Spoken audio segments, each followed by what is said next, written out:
Well, howdy there, Internet people. It's Bo again.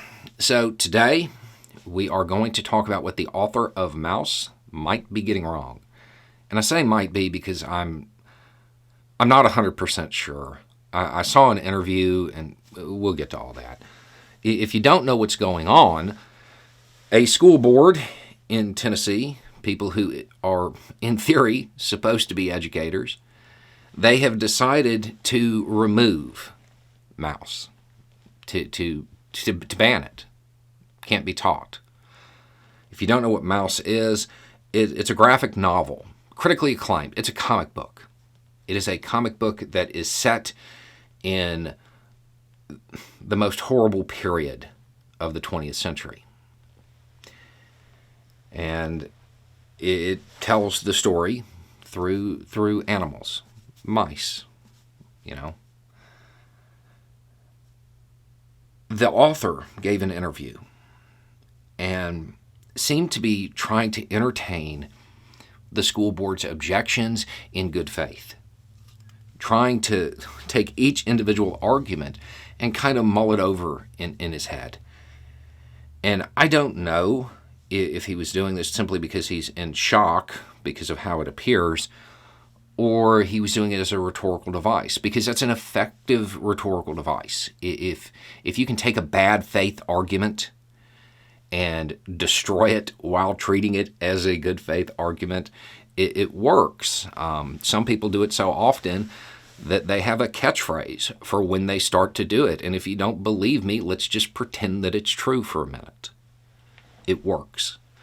But I couldn't tell if that's what he was doing. With the absolute most respect possible, if you are actually entertaining these arguments in good faith, do not do that, because they're not being made in good faith, and I can prove it. One of the arguments is that there's a mouse with no clothes on, and that's a reason to get rid of this. Sure, let's start a movement to ban Donald Duck. Little weirdo running around with no pants on. Can you imagine the conservative pearl clutching? They would be on fainting couches all week. And it's important to note that last week, the talking point in conservative circles was that the animated M&M, the candy, well, it wasn't hot enough because they changed the shoes. It's not real. That's not a real argument. It's not being made in good faith. And then the language and the overall theme. No, that's not real either. I'm not buying that. Do a survey of students in that school district. Ask them what language they hear at home. Ask them what content their parents allow them to consume at home. Ask them if they've seen Braveheart or The Patriot or any other 3-hour movie that Mel Gibson's been involved in. I'm willing to bet they've seen them. It's not about that either. Those are excuses. And it's not really about a reluctance to teach about that period in history either. That's not what it's about either. I don't think so anyway. I think it has to do with something else. See, if students start learning about that period in Germany, and they learn about what happened, they want to know how it happened. They want to know how an entire country went off the rails like that.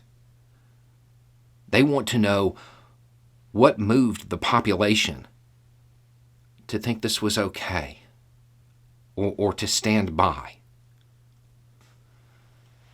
And when students start to learn about how, what do they find? They find rhetoric that says it's okay to lock up your political enemies. They find rhetoric that demonizes and others people from different religions, different ethnicities, different countries of origin. That they find that people wore an article of red clothing to symbolize their loyalty to some fake strongman leader. Yeah, if I was somebody who was in the conservative movement today, I wouldn't want that taught either. When they read these books today, when they're reviewing them, they're holding a mirror, and they don't like what they see. And because they're educators, they're doing what every student that ever failed did. They're hiding the grade.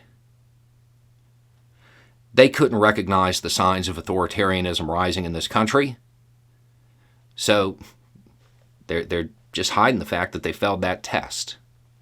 They're not hiding it from their parents, they're hiding it from their kids. That's what it's about. I don't think it's a conscious decision on their part to say, hey, we're going down this road. Let's make sure the kids don't know. I think they're embarrassed because they fell for it, because they didn't study it, because they didn't pay attention. And now they want to hide that fact. This isn't about the past. It's about the future. It's about denying these students the ability to recognize the signs of rising authoritarianism in this country. And they're doing it because they don't want to be embarrassed. That's my theory anyway. Don't treat these arguments in good faith, because they're not being made in good faith. They don't care about any of this. They are not upset that the students might be exposed to the concept of hanging. If that was the case, they'd be wanting to ban the news from being shown in schools. Because I'm fairly certain there were a whole bunch of people chanting about that recently. Pretty embarrassing. It's pretty embarrassing. And that's what it's about. It's about trying to preserve these closely held beliefs that they've developed. And anything that runs counter to that, well, you got to get rid of that. We can't let our kids know that we didn't study enough, that we failed the test, that we couldn't recognize what was happening. So don't teach it. Keep them ignorant. So there will be another generation incapable of seeing what is all over the news and all over Twitter. That's what it's about. It is far more dangerous than just closed-minded people, because the impacts of it are long-term. It creates a generation incapable of recognizing authoritarianism when it is plain and it is out in the open, because they don't see the rhetoric and they don't know the danger, because they won't teach them what happens if that rhetoric takes hold, if people get moved like that, if a country goes off the rails like that. That's what it's about. Please do not take these arguments in good faith. And if you're a student, please remember, banned books are the best books. Anyways, it's just a thought. Y'all have a good day.